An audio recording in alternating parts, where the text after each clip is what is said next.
Hey, we're back. Session 2 of the Horizon League Media Day. We got someone very special here. I was telling him off air. It's kind of interesting because I've got a past with this university, UDM. What I didn't tell you is when we played you at the Callahan Arena. I know about Callahan Arena. I know about it. Your fans decided to push our mascot, Sparky the Flame, down the stairs. So was that when it was the mid-collegiate conference? Midwestern Collegiate. Don't insult me. So did Sparky deserve it?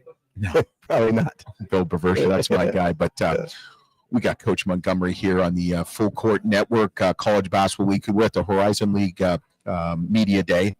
You returned the most starters and letter winners in the Horizon League. I mean, did you learn something from your head coach or something? I mean, that's impressive. Well, sometimes you got to get a little lucky.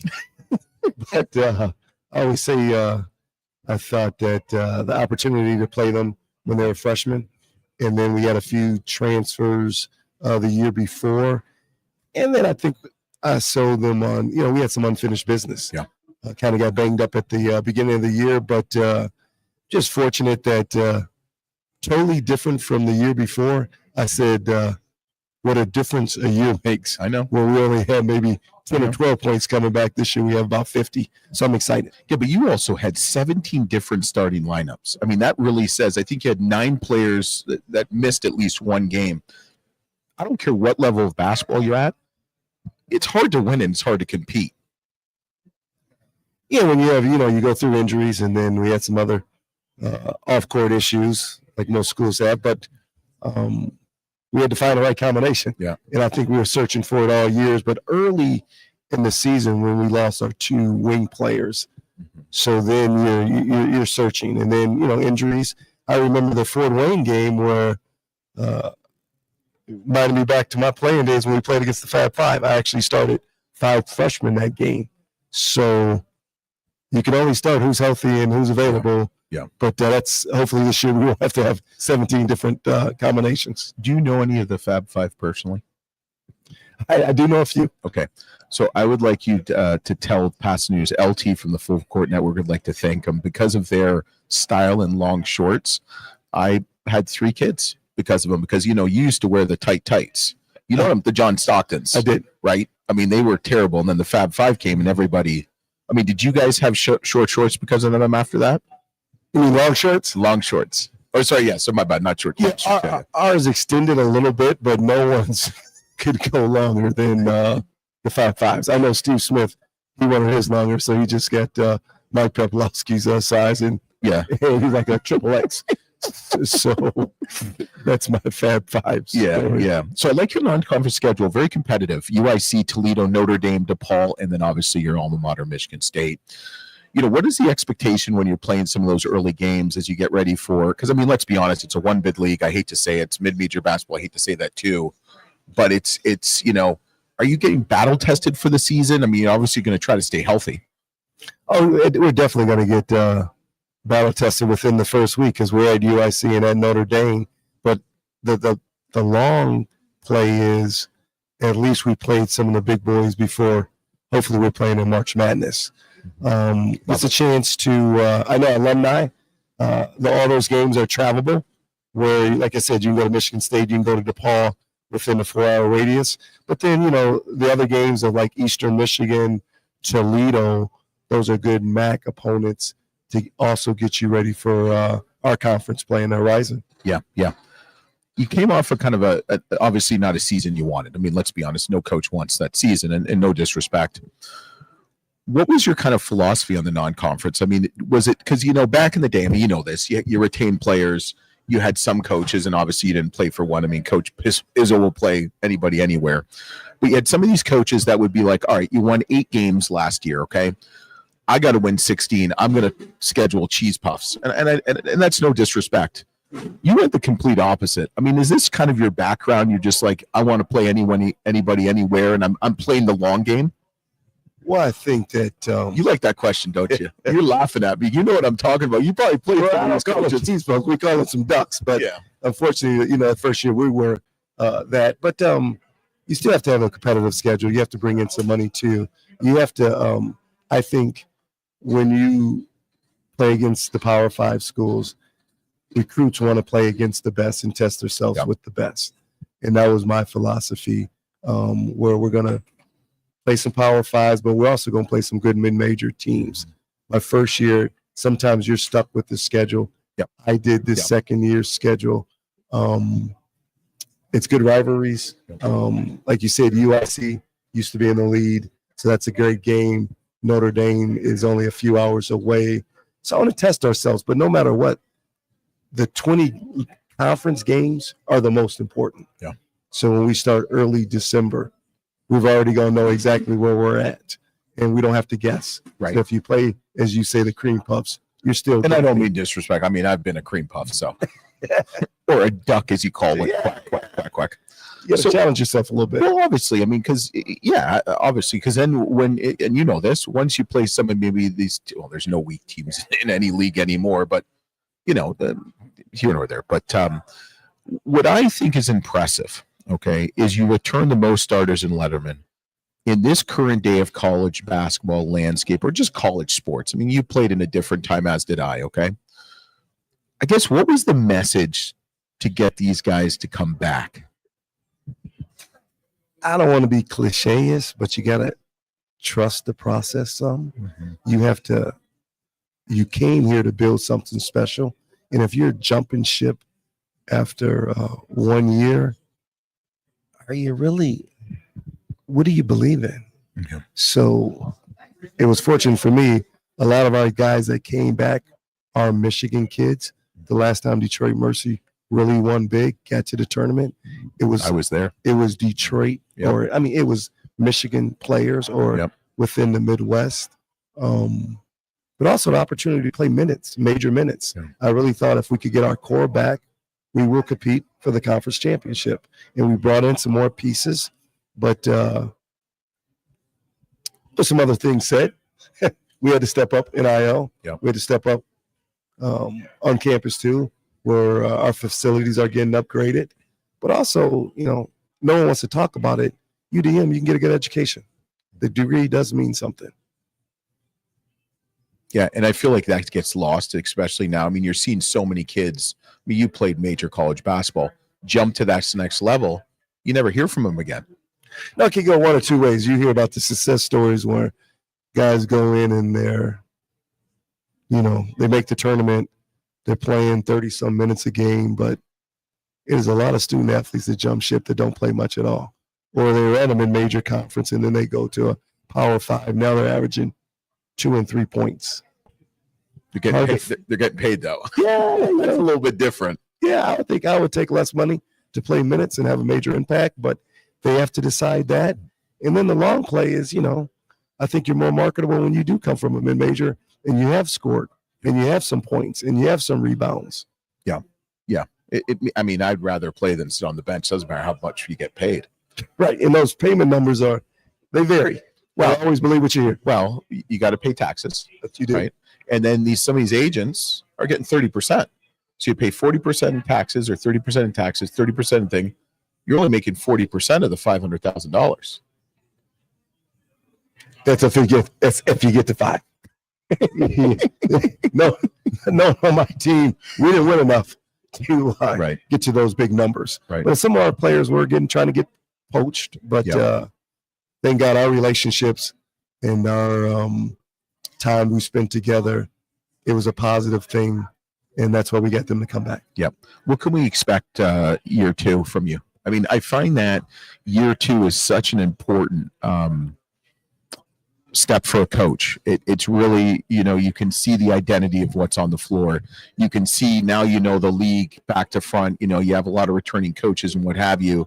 You can kind of formulate the plan. I mean, what can we expect? How excited should people be? You seem pretty excited. I think they should get really excited. You know what?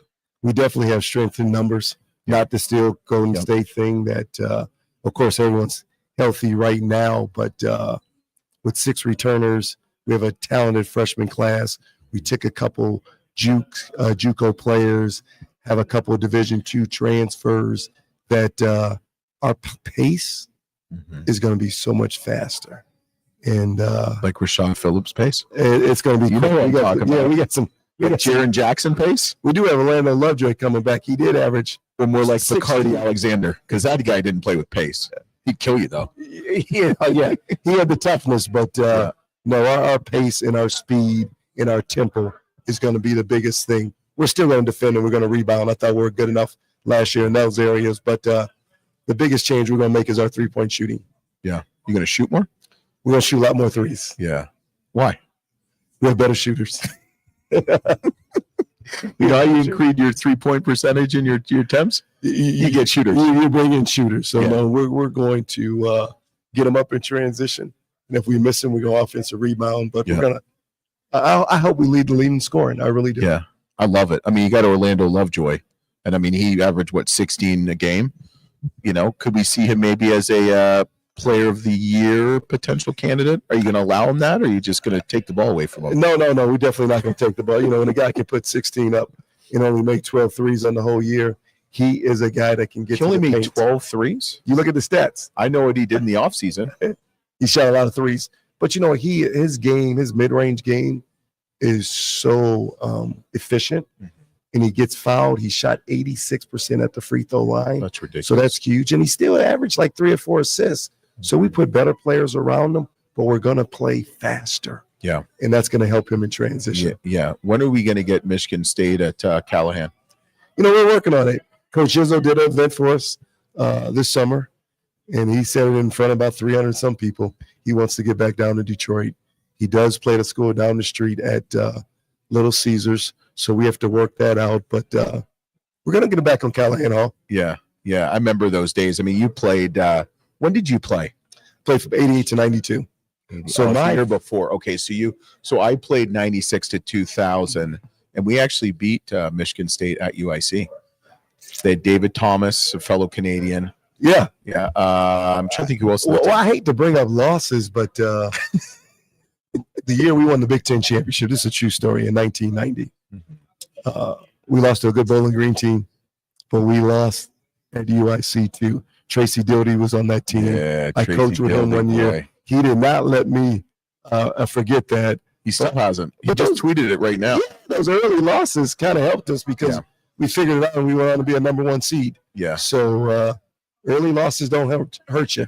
Sometimes they can help you. Yeah, well, it's like, media night last night. They're talking about Tony Bennett, who's a Horizon League graduate and what have you, and as was his father as a coach. You know, they lost to UMBC, and then what did they do the next year? They won it all. Yeah. And I played against Coach Bennett, too, where he was at Green Bay. And believe it or not, we beat him in the first round of the NCAA tournament in Arizona when Steve Smith hit the shot at the buzzer. Jeez. Steve Smith was a ball player. Big-time player. Ball player. Was he that good off the court, too? Great guy. I mean, he's one of his biggest donations he gave was to Michigan State, I think. When's it coming to Detroit Mercy? Oh, he's already stopped in to practice. Yeah, that's awesome. You know, we have his nephew on the team, so he's going to be there courtside a lot this year. Yeah. Well, Coach, I love it. We're going to get you on a regular show. We'll talk to your SID. I'm really excited for you guys. This is a great league, as you know. It's a competitive league. It's a coaches league. It's a players league, and it's just got great fan bases. So, Coach, I really appreciate you can jump off. You can resume your day, and thanks for having me. Yeah, thanks for having you too. But that was Coach Montgomery from UDM Mercy, the Titans. I remember them back in the day when I was at UIC. So he's the first guest of show number 2 live here at the Horizon League. I apologize if there's some background noise. We're in the basement, and there's just a lot going on and moving on. Overhead music. I mean, we're like I said, we're at the big basement of Lucas Oil. He got a lot of I think they're even cutting grass at some point earlier when I was with Rob Summers. I'm just looking down to see Sean Sullivan to see who we have up next. But really love the league. Looking at the stats, the thing that that people just don't understand how good this league is look at the longevity. 42 years for Greg Campy at Oakland, 16 years for Coach Toole at Robert Morris, 12 years for Coach Kaufman at Purdue Fort Wayne, and 7 years for Coach Horn at Northern Kentucky. And what you're seeing is I had this a conversation with one of the coaches off air, just texting someone to make sure that we get some more coaches. But it's amazing how there's so much continuity with coaches in leagues and stuff like that because of is the grass always greener on the other side, and you're seeing these coaches stay. I mean, Coach Campy, 42 years. I mean, that is, to me, that is just crazy, and it's impressive to say the least. So I mean, it's going to be good. It's going to be great. I'll be curious to see how this league shakes out. Last year you had Robert Morris, I think, was ninth overall preseason rank, and they won the tournament. And obviously almost beat Alabama. You got a lot of. It's hard because we're just not doing the preseason shows this year, the preview shows, just because of that. Just because it's hard to rank players and teams and coaches. But so far so good. Coach Montgomery is a great guy. Obviously has done really well for himself at Detroit. Tough first year, but like I was saying before, it's that second year jump that and to be honest with you, the year before under the old Coach Davis, they're 1-31 and 1-19. He finished 8-24, 4-16. I mean, he was 10th in the league, but he had 9 players miss at least one game. He had 17 different starting lineups. So we're going to see if we can grab another coach here. We're going to take a quick short break. I'm going to leave the standings from last year up, and it looks like Sean, my guy who is getting me our guests, is on his own radio show right now. So I will be right back, and please stay with us on the Full Court Network. Thanks for listening. Thanks for watching. We'll be right back in hopefully a couple minutes with another head coach as a guest.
Okay, we got a coach, but it was a women's coach, and no disrespect to them, I know nothing about the women's game, but we should have someone hopefully up in the next minute or two. I'm really excited for mid-major basketball.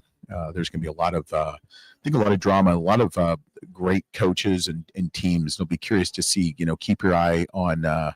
Hopefully, one of the coaches we're going to get is IU Indianapolis. Keep an eye on that guy. Maybe not this year, but following in future years. First year is always tough, but yeah, look for them. I really like UNCW. I think Yale is returning a lot of great players, and Coach Jones, as you know, we've had on the show multiple times, is just a great head coach and what have you. I love Akron. I think the MAC, if there's two conferences I'm really excited about, is the MAC and the MEAC, the Metro Atlantic. I think, when you look at Akron, lost some players, but they retained, and they brought Evan Mahaffey from from Ohio State, and then you look at his little brother Travis Steele at Miami of Ohio. I think they're going to be a really good team. He brings most of his team back. And I mean, Toledo, big fan of Coach, as you know, we're big fans of Coach Kowalczyk. Really good program right there and what they've done. And, he's lost some stuff. You're actually going to see Seth Hubbard at Milwaukee, one of his players, lost Sam Lewis to, I believe, Virginia. And, they will be competitive and aggressive. Then you obviously have OU and some of these others. So hopefully we're going to get a guest pretty soon. I mean, it's just kind of fluid here. They're just kind of in and out of stuff.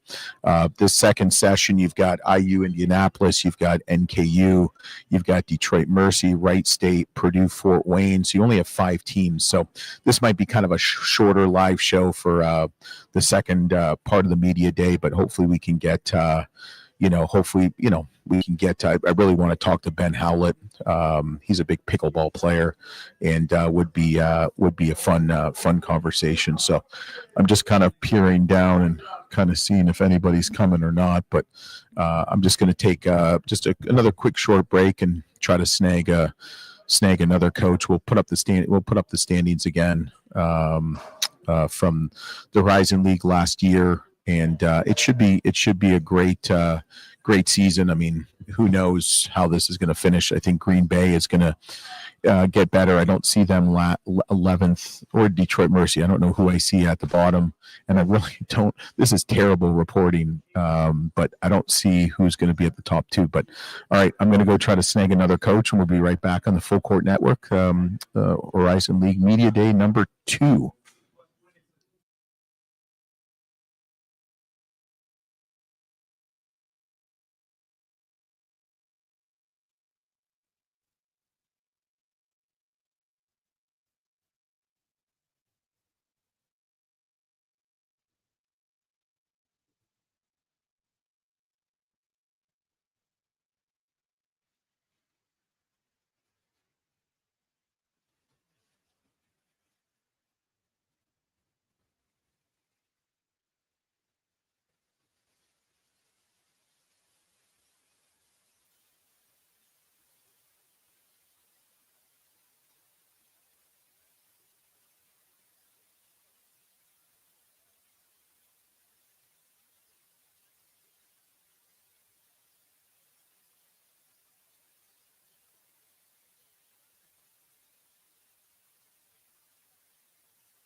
All right, we're back on the Full Court Network. I was able to snag this former guest, the Mastodons. Did I get it right? Yeah, you got the Mastodons right. I know, I've been practicing. I know.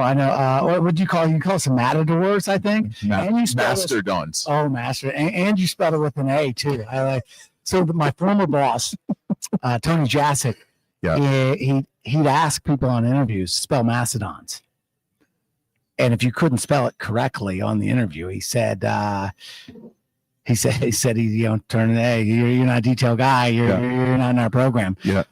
So he hired me as an assistant coach. So maybe I was just a good speller. Yeah. That was the starting point. Did you spell it right? I did. I spelled it right. Yeah. So how's the off season going?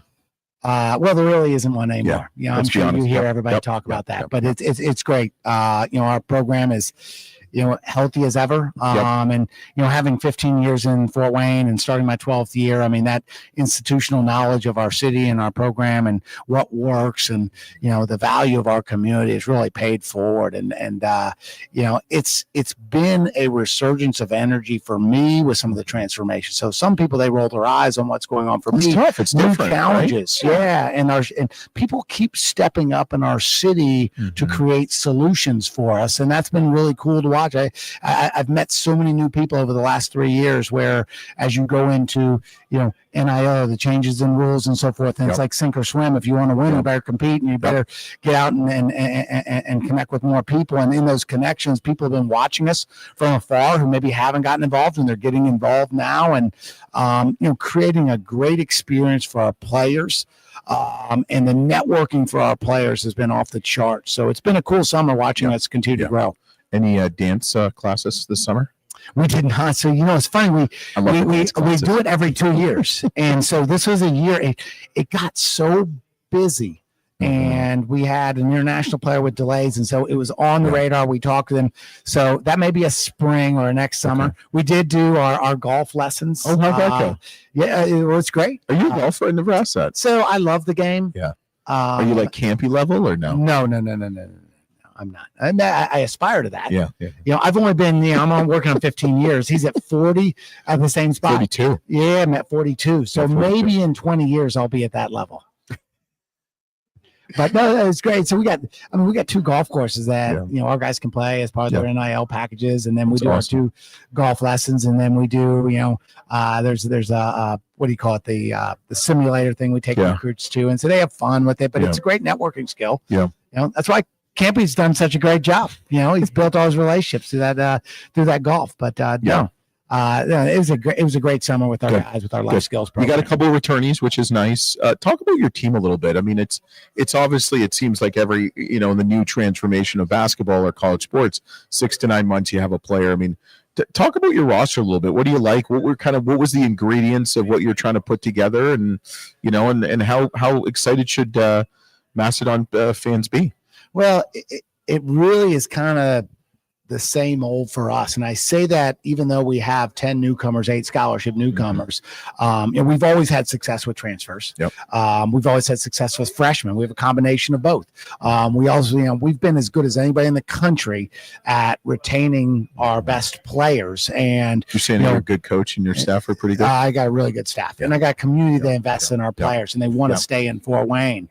And so in our style of play, who doesn't want to, score a ton of points, shoot a bunch of threes, play with space. Play fast? So, number 14 in scoring over the last decade. Yeah. And the game is about space, and we've made second most threes in the country over the last decade. Made the 7th best percentage of threes, and so you got space to work, and so that's helped us. But going back to the retention piece is. We have 2 of our top 6 players back, which, you kind of look through the league. I mean, I don't think anybody else has that. Now, we did lose some good players to graduation, some to the portal. But, both CJ Hadnot and Max Nelson are going to really impact the floor for as good players, but also in the locker room, institutional knowledge. And then we have 2 other players, D'Lo and Chris Morgan, who both are on year 4 with us. D'Lo, this will be his 6th year of college basketball and has an extra year after that with how the funkiness of all this works out. And Chris Morgan has 2 more years because of red shirts and injury. Isn't it crazy? Those guys, but the power of knowledge is really valuable helping Yeah. these newcomers. But I love our group of freshmen, and we have some of those guys that are going to impact winning this year for us on the floor. And then we have, some really good transfers, and they're going to impact winning right now. And I think we're a very, deep roster. There hasn't been a ton of separation, which is good and bad. That means I got to make decisions. And that's always tough. But also I think as you go through, whether it's injuries or different things like that, I think we can go bigger. You're used to us going 6'1", 5'8", 6'1", 6'4" over the last 2 years. Bello. I mean, I can name you to some of your players. Yeah. So like that's where I think we'll be able to go bigger this year, but we'll still, when pressure's on, I love, jet quick guards and going 3-point guards. And, we'll do that some this year too. Does it ever worry you in the back of your mind, knowing how college basketball is recruiting freshmen, the potential of them leaving, you develop them, they have a good year and they're gone? Is there ever like a kind of a thought in the back of your mind, like, man, I need to focus more on transfers? Because we both know coaches that will not look at high school kids. They'll just transfer. Yeah, it's hard as freshmen, but I've had freshmen. John Conchar played as a freshman, was all league as a freshman. Mo Evans, was from Indianapolis, played at Cathedral. He's sixth man of the year as a freshman. We played for a championship game and won 25 games that year. CJ Hadnot, who's here on media day. He's a junior this year, and has been, he's a returning double-digit scorer. Like, he's a really good player, and it's going to impact winning. So no, I'm not afraid of it. You can only play so many players, and so I used to have a path where I'd have 13 players, like we do, and I'd redshirt 3 of them with my philosophy. What's that redshirt? I've never heard that word. Well, we still did last year. I know. And so about that. But why waste a player's year? There's still great value in where that is. But like, my philosophy was that, hey, we're playing 9 players, and so you redshirt 3. And so now you got 1 player, and that player doesn't have any friends to complain to. And so now those 9 are happy. If the 9th goes out, he's injured, then you get the 10th comes into play. It was creating happy. You got to create happy on your roster. So no, I'm not afraid of the freshmen. And some of our guys, like, we got some freshmen who are going to play, but you do have to have older bodies, and we're going to try and grow those from within. And retain, and we've done that, and we got 5 of those guys, or 4, and one's a redshirt freshman from last year who've come back, and then we got some older guys. Yeah, awesome. Well, I'm excited. I mean, I'm not going to ask you your spirit animal or one word to describe the You can't. I've been prepping for this. Literally all week, I thought about my spirit animal. No, what's your spirit animal? What is it then? My spirit animal. You can't say that. My spirit animal, that would be my wife, Tracy Kaufman, right there. All right. And I don't mean animal in a bad way. No. She's honestly, having a coach in your family. Is it good or bad? 20 years of college coaching. She's my quality control. She also is my, I get Cliff Notes. There's no time anymore with her off season. So like, she gives me the yellow Cliff Notes of all the books that I got to read. Yeah, that's impressive. She's actually in her master's degree right now in counseling, working towards getting in sports psych. She's found a great passion. Oh, geez. So she's analyzing even more so. Absolutely. You're your test. You're like the test subject all the time. Absolutely. And, it's great. And like her dad is a Big Ten football referee and into college sports, and was her assistant coach for a decade. And so she's seen the refereeing side, she's seen the coaching side, and where she really adds value, is that she may not know basketball like I know basketball, even though her dad was a high school referee and college referee for years doing basketball. She sees bigger picture stuff and checks me all the time with culture, and so that's been really cool too. So it's fun having a family of coaching. So you're saying you get sympathy when you go home after a tough game? So we early in our relationship in our marriage. All right. So now you're getting the marriage therapy right here. Like, my wife, I asked her parents to remain married. We had to figure out a pathway when suggestions were allowable. So they're allowable after wins, not after losses. Now, luckily, she's had an avenue to give a lot of suggestions because we've won a lot of games. Yes, you have. The winningest mid-major in the state of Indiana. Over the last 12 years, had more winning seasons than anybody in the Horizon League. Like, that's all cool stuff. But from her perspective, it's allowed her to go by our rule we came up with and still give me a lot of suggestions. But after losses, hold those until we win. Because I got everybody on Twitter and fan base tell me what we should have done right. Yeah. Do you how do you critique her then, since she's not coaching? I've learned very over mistakes. You don't like I just I don't I don't even give suggestions anymore. I know my place. Welcome to the Full Core Network. Marriage therapy. It's like I am the assistant coach oh at home all the time. Oh my God. But no, I tell you what's wild is this off season, we're cranking from recruiting in May and all the way into June. And, now you got to really invest even more on those. The teaching progression's got to change because you have so many newer players as you go through that. But I had the cool experience. I got, kids that have grown up in Fort Wayne. I got a 14-year-old and a 17-year-old, and they're cranking in their sports. And my family is a firm believer in don't specialize.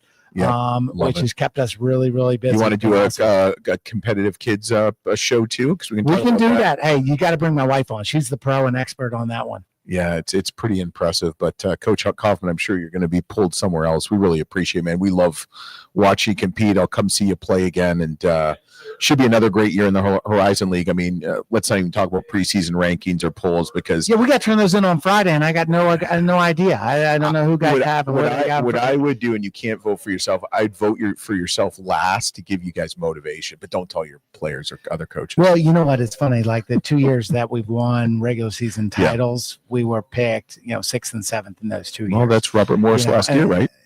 Yeah, no, exactly. And then, we've been picked in my 11 years first 3 times. We haven't won it in those years. So, So where are you hoping this year? Where are you hoping? What pick? 7th or 8th? I could care less, honestly, with where it is. You're at a place for, 11 years as head coach, you realize none of that stuff matters. You quiet the noise. All you do is invest in the guys. You keep hunting growth. Failure leads to growth as well. I think our group will be, playing into that last weekend like we had the last few years. Like we could finish anywhere from 1st to 5th, which seems what the Horizon League's all about. The year we won in 22, like 1st or 5th going into last weekend, we win them both, and boom, you're sitting there with a tie for the title. That's the space we want to be in. Just be in the conversation and position yourself playing good basketball at the end of the year. Yeah, awesome. Thanks, Coach Kaufman. I really appreciate it, man. Best of luck, dude. Appreciate your time. Get me on for that therapy session. We'll get Tracy on too. I will. Thanks, boss. So that was Coach Kaufman from the Purdue Fort Wayne Mastodons, previous guest on the show. Great dude. Great energy.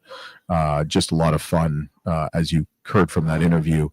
And who knows? He even said it. The 3 times he was picked first to win the conference, they didn't. When he was 7th or 8th, they did. So if you guys are looking at all you college basketball fanatics and fans like us, if you're looking at preseason rankings, look 7th through 9th. I think that's the way to go. Go look 7th through 9th, and that way you'll get an understanding of who could potentially really win the league. So, just looking at these stats, I know I pulled them up earlier. Hopefully going to have one more guest, so we'll probably be on here for another 15, 20 minutes and then call it a day. But if you look at last year's standings, Robert Morris was first. Second, tied for second was Cleveland State and Milwaukee. Oakland was 6. They won it the year before. Purdue, Fort Wayne was 5th. Youngstown State was 4th.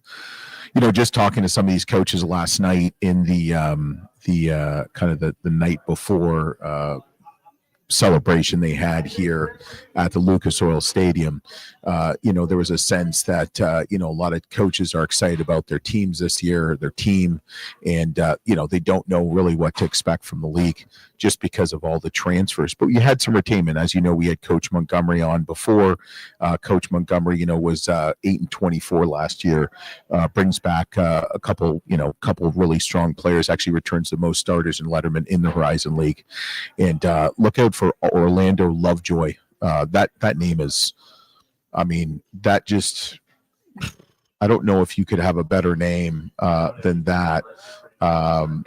So that would be just trying to get one more guest so then we can be done and keep moving forward. I was hoping to get Ben Howlett because he's going to be a name you really want to check out for it. IU Indianapolis.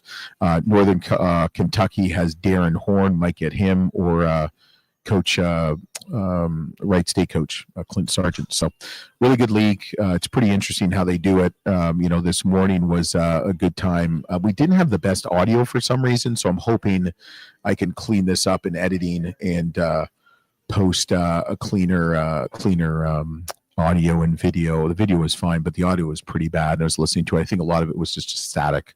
So hopefully this second bout is better. You have any questions or anything, or comments, just send us some. We'd love to, would love to talk.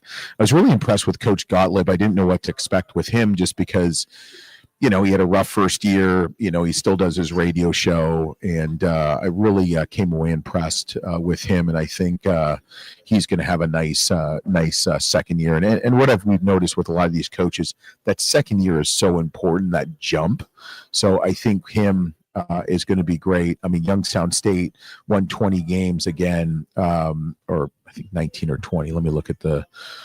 I've only seen it like 100 times. Youngstown State. Won 21 games.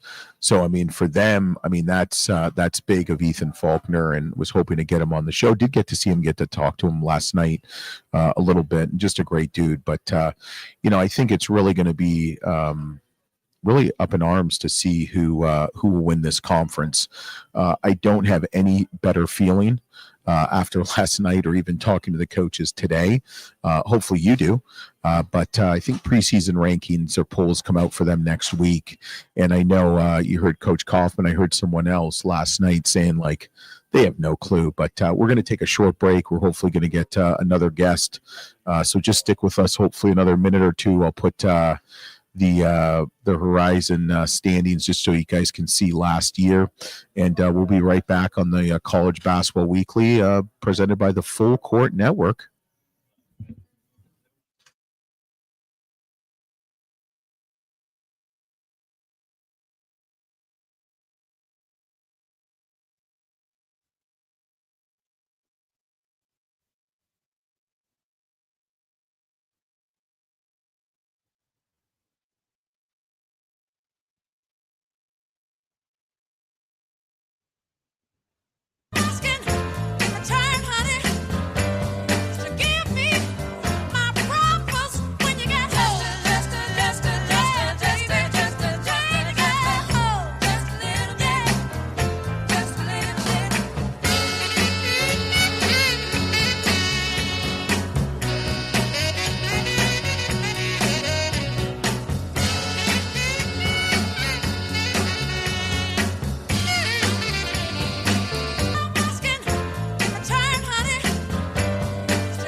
We're back live. Let me just take off a reset. I just figured give you guys some nice music while we wait. It looks like it'll be a couple more minutes, so that's good. Don't know who we'll get, but there's a couple coaches that could be. But it's been so far so good. A great time here at the Horizon League. really good league to say the least. And it should be competitive and fun, and it's the hospitality by everyone from from the commissioner to Sean Sullivan, to the players, the coaches. I mean, it's really going to be a fun year for mid-major and all college basketball. Curious as to kind of think what comment in some of our sections. Which mid-major conference are you most excited about? Is it the Horizon League? Is it the MAC? Is it the Big West? Is it the Big South? Is it the CAA? I mean, is it the WCC? Be interesting to see what all transpires this year and beyond, just with everything going on in college basketball. I mean, you've got you've got some movement in the WCC. Gonzaga's going to the PAC. I don't even know what it's going to be called, 10, 12, 15, 26, whatever it's going to be. Grand Canyon's in the Mountain West. Do you see, next year Horizon League, they're going to welcome Northern Illinois back into the conference. They were in it a long, long time ago. When I was in school at Midwestern Collegiate, the Huskies were in it, but they'll go to football for the Mountain West. And all the other sports, they'll come to the Horizon League. So should be an exciting time. And they'll have 12 teams next year for the Horizon League, which is great. I think even amount of conference opponents is the way to go. And I think 12 teams. And I really like the roadmap that the Horizon League is doing. They're very strategic in what they're doing and what have you. We're also going to have this. We'll have this up. We'll air this tomorrow on the College Basketball Weekly. We'll cut it up. So it's less of me talking, and that way you can hear all the coaches and, just kind of move through it and stuff like that. But so far, so good. It's been a great day. I appreciate people. Hopefully the audio is better in the second part. I know we had some trouble in the first part, so I apologize for that. Like I said, we'll have on the Full Court Network YouTube page, we'll have that updated or cleaned up, hopefully, and then we'll have we'll just kind of put part 2 of the media day, and we'll just put it all in one. So I'm hopefully in the next minute or two, excuse me, in the next minute or two, we'll get another coach. I see Sean Sullivan walk in, so hopefully that means there's a coach close by. Really, it's either going to be Ben Howlett from IU Indianapolis, NKU Darren Horn, or Clint Sargent from Wright State, because there's only 5. They do it interesting how they'll do 6 in the morning, kind of the teams farther away. We had Robert Morris, Oakland, Milwaukee, Green Bay, and then they'll do the 5 closer just because it's easier driving. IU Indianapolis is obviously the closest. They're like 2 seconds away. Northern Kentucky's not too far from Indianapolis, nor is Detroit, nor is Dayton, and nor is Fort Wayne. So really smart how they do it. They also have the women's here too. Unfortunately, we don't do women's, and one of the reasons we don't is it's hard to cover. It's hard to cover the men's. So we're good. One more. Cool. Okay. So so we're going to have Clint Sargent, the head coach of Wright State, coming up pretty soon. He returned 6 players, 8 newcomers, 4 transfers, 4 freshmen. I love that this league is still recruiting freshmen. As you know, there's some coaches and leagues that, it's kind of just transfer you, and, we get it. But Wright State's really kind of an interesting university, or an interesting program.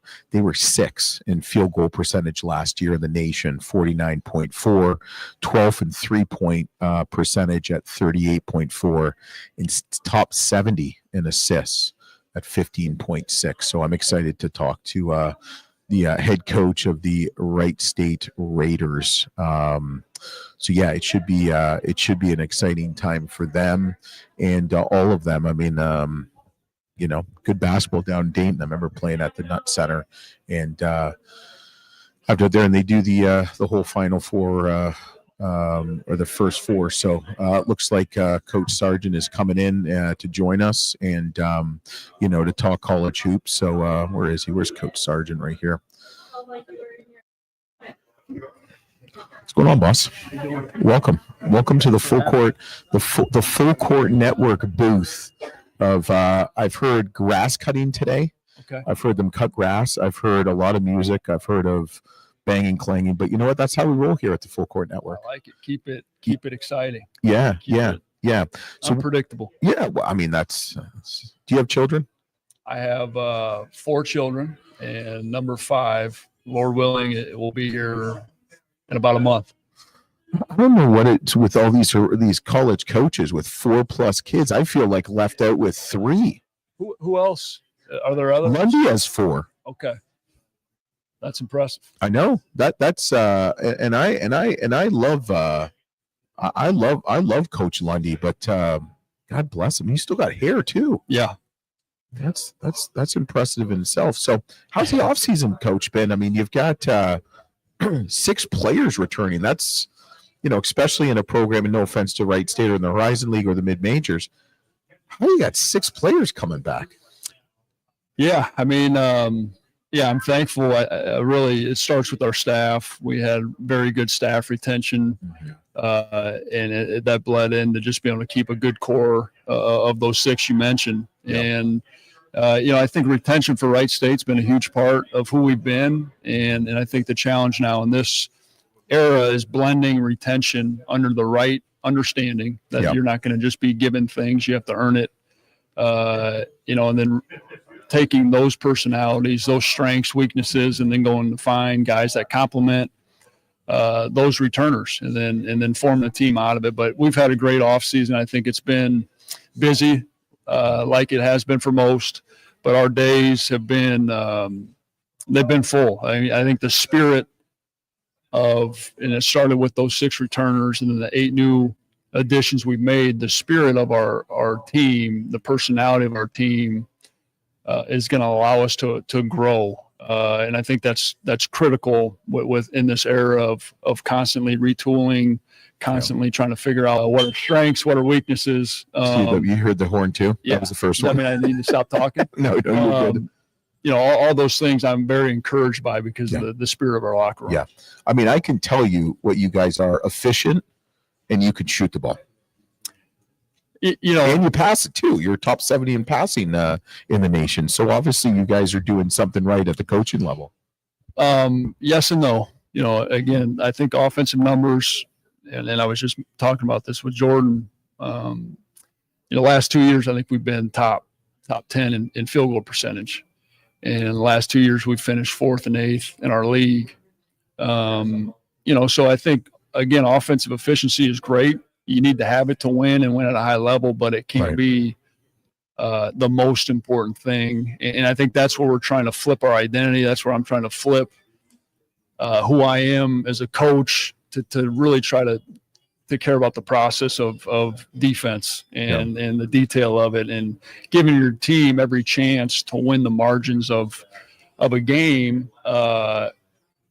That it's everything but the ball going in. It will in time. It will if we do these things, and that's something that I think this group has really bought into. Yeah, I like that you're returning 6, but you're 8 newcomers. You have 4 transfer, 4 freshmen.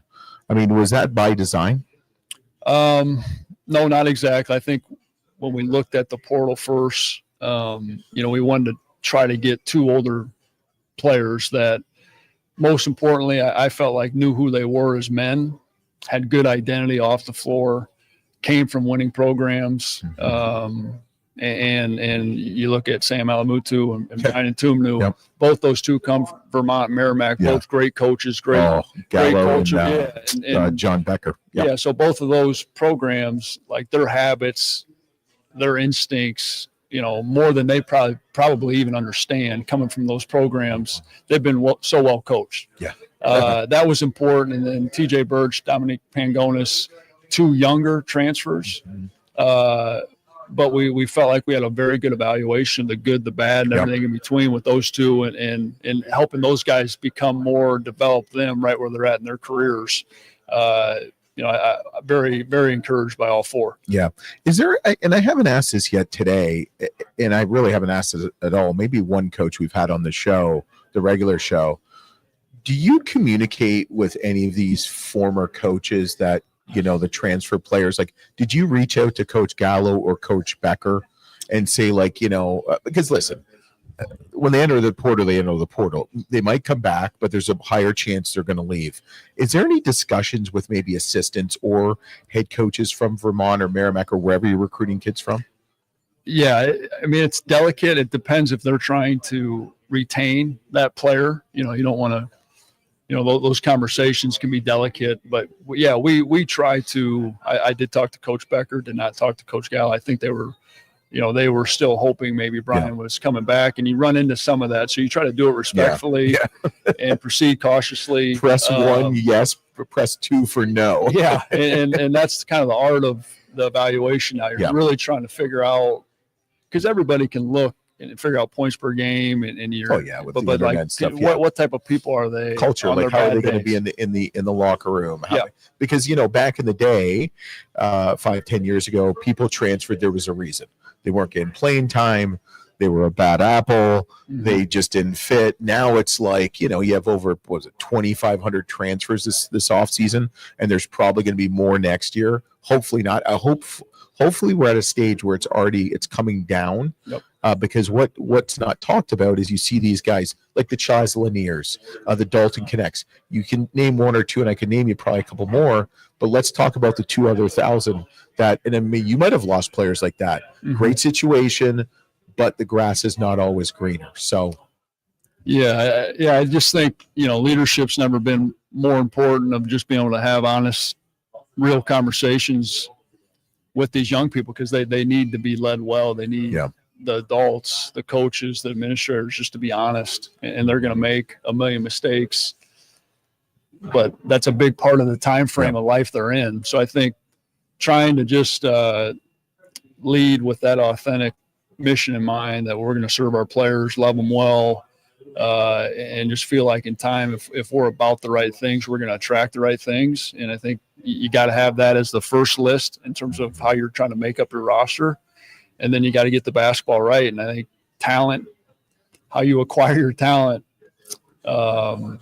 is just a year-to-year thing that we're all trying to figure out in real time. Yeah, it's definitely been. But I will tell you, it's been a great. There was a big, I think, worry when you saw like Coach Bennett retire. Coach Williams get out. But I think college basketball right now is in such a good spot from the coaching, because, there was a worry with this whole NIL push. You're going to get more I don't want to say street agents. That sounds really bad. But you're going to get more of those types of coaches that are going to put together a roster. But what you're seeing is like coaches like you and a lot of all your colleagues in the Horizon League and in other spheres and other conferences. Like the coaching has been really good. And I talked to Coach Dusty Mayoff, this will air next week on a regular show on the Full Court Press. Like coaching is at a really good level, which it shouldn't be when you think about all the money that's, rotating in the atmosphere.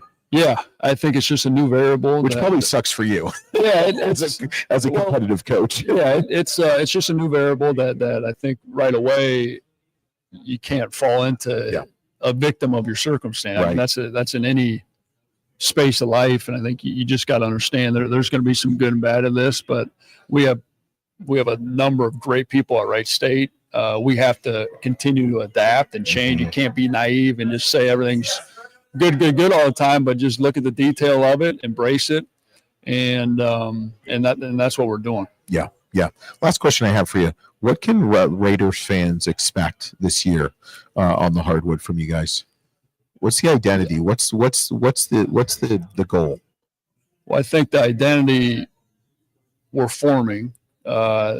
But I think we have a roster full of players that their identity, I would say, is bigger than basketball. I do think we have a good group of men that understand, like, basketball is just a vehicle to a lot of different things that we're trying to become as men, things we're trying to kill in our lives that we don't want to be. I think that will take shape of how we compete, how we play for each other, how we handle tough stretches. And I believe it'll, in terms of basketball sense, defensively and on the glass, all those effort margins that you'll see a team that's going to empty the tank. Yeah. Empty the tank. I love it. Empty the tank. 150 miles per hour on I-70, emptying the tank. What I love is I always judge coaches on year 2. So I am going to be judging you all year, and Gottlieb and all these year 2 coaches. Because here's the thing. You can't, you can win in year 1. You look at what Coach Ben McCollum did at Drake. You're almost 500 year 1, which is very good and very respectable. But year 2 is where I see a lot of coaches make the jump, and I expect stuff from Wright State. I appreciate that. No pressure. Yeah. Pressure's always there. No more than, myself, but I appreciate that. And I will say, just again, I'm thankful for my staff. Yeah. I'm thankful for those 6 returners and how they chose to come back and why. They can leave. Yeah, absolutely. It's just like our wives, they can always leave, but they keep coming back. Yeah. And that may be the biggest reason. I mean, we started our conversation talking about children, but one of the main reasons I'm so bullish on Wright State is my wife, leading 4 children at home, 5 on the way. You're just trying to increase attendance. Yeah, that's right. We need everything. We need everything we can get. Everything we can get. Well, Coach, we really appreciate it. It's been a really good day. We'll definitely get you on the show. We actually had Coach, Mr. Sunshine, Coach Scott Nagy on the show. Did you? Previously. How was he? Here's the kicker. I went to UIC and played there, so I know his dad. God rest his soul, Dick Nagy. Just from that staff and stuff. He was good. I think he was a little bit depressed. People have no idea. He's a great dude. How big a personality he has. Outside of, put us on camera and all the facade of your person. Like Coach Nagy's one of the realest. Oh my God. Individuals. And he had a shitty practice, and we had him right after the practice, and he's looking around, and he's like, looking around like this and that, and just you could tell that it was a rough day. And listen, whether you coach collegially, professionally, kids. If you're competitive by nature, I coach my kids, and it sucks when we lose. I get it. You put a reality. You got kids. When they're 10 and 12, it's like, let's be honest. Mm-hmm. But you're coaching for your job. Yeah, and you have less time to win. So, no, we appreciate it, man. Yeah, anything we can do for you guys, I really appreciate it. This is great. Thanks for being here. Yeah, thanks for having us. So enjoy the trip back to Dayton. Appreciate it. Yeah. So, you can just drop that. So, I got to head back to Akron, Ohio, and it's been a great day. I think we are officially done. Sean Sullivan walked away, didn't look at me. So, guys, thanks for listening. Thanks for watching. Hopefully today is Wednesday, October 1st. I wish my nephew, Taylor Osborne, a happy birthday. Just remember, it's his birthday, and he's probably not watching. But thanks for watching. Thanks for listening. We've got a whole bunch of new shows coming out weekly. College Basketball Weekly. I just said weekly, but College Basketball Weekly will be out every week. Check it on the Full Court Network. Obviously, too, we have the Full Court Press, a college basketball coaches show every Thursday. Got a really great guest this week. Richard Pitino from Xavier. He's coming back. He's awesome. Next week, we have Michigan's head coach, Dusty May. And then the following week, we'll have Vanderbilt's head men's basketball coach, Mark Boynton. But, we're going to change College Basketball Weekly. It's going to be Sam and I, obviously. And it'll be every week. And then what we'll do is we'll have a lot of guests. We're not going to do the preview shows like last year. It's just because it's just too much roster turnover and also coaching turnover. And I think we're going to have coaches kind of more for 5-10 minutes on College Basketball Weekly. We're going to have a lot more players, commissioners, athletic directors kind of talk about the pressing issues. But thanks for watching. Thanks for listening. Don't forget to subscribe, rate, and review. Subscribe on our YouTube channel, Full Court Network, also on Apple Podcasts or Spotify, and follow us on X if you're watching or listening. We really appreciate any comments or what have you, and also Instagram. So thanks for listening. Thanks for watching. LT is out from Indianapolis. Another great Horizon Lake Media Day in the books. Well, it's our first one, so I guess it's not really in the books, but loving basketball.